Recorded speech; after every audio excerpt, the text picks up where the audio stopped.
MSC Elsa കപ്പൽ അപകടത്തെ തുടർന്ന് കേരള തീരത്ത് നിന്ന് ശേഖരിച്ച കടൽ വെള്ളത്തിന്റെ പരിശോധനാ ഫലം പുറത്ത്.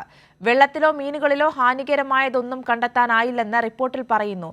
മീൻ ഭക്ഷ്യയോഗ്യമാണെന്നും കടൽ വെള്ളത്തിൽ ഓയിലിന്റെ സാന്നിധ്യമില്ലെന്നും Central Institute of Fisheries Technology ലാബിൽ നടത്തിയ പരിശോധനാ ഫലം വ്യക്തമാക്കുന്നു.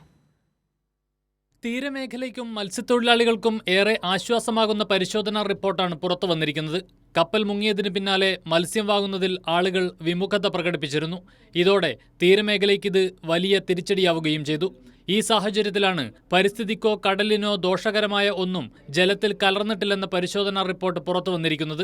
കടൽ വെള്ളത്തിലേതിന് സമാനമായ pH മൂല്യം തന്നെയാണ് വിവിധ ദിവസങ്ങളിലായി ശേഖരിച്ച സാമ്പിളുകളിലും ഉള്ളത്. പരിസ്ഥിതിക്കോ കടലിന്റെ ആവാസ വ്യവസ്ഥയ്ക്കോ ദോഷകരമാകുന്ന ഒന്നും സാമ്പിളുകളിൽ ഇല്ലെന്നാണ് റിപ്പോർട്ട്. കടലിലെ വെള്ളത്തിനൊപ്പം മീനുകളുടെ സാമ്പിളുകളും പരിശോധനയ്ക്ക് വിധേയമാക്കിയിരുന്നു. മീനുകൾ ഭക്ഷ്യയോഗ്യമാണെന്നും യാതൊരു പ്രശ്നവുമില്ലെന്നും റിപ്പോർട്ടിൽ പറയുന്നു.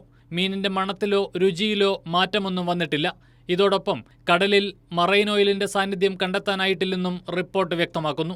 മെയ് 24-ന് MSC എൽസ കപ്പൽ മുങ്ങിയതിന് പിന്നാലെ മെയ് 26, 30, ജൂൺ 4 എന്നീ തീയതികളിലായാണ് മലിനീകരണ നിയന്ത്രണ ബോർഡ് കടൽ വെള്ളത്തിന്റെ സാമ്പിളുകൾ ശേഖരിച്ചത്.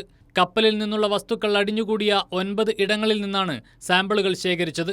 ഈ ദിവസങ്ങളുടെ ഇടവേളകളിൽ വെള്ളത്തിന് എന്തെങ്കിലും മാറ്റം സംഭവിച്ചിട്ടുണ്ടോ എന്നതായിരുന്നു പരിശോധന. ഹാനികരമാകുന്ന ഒന്നും ജലത്തിലില്ലെന്ന് വ്യക്തമായതോടെ ആശ്വാസത്തിലാണ് മത്സ്യബന്ധന മേഖല. കൈരളി ന്യൂസ്, തിരുവനന്തപുരം.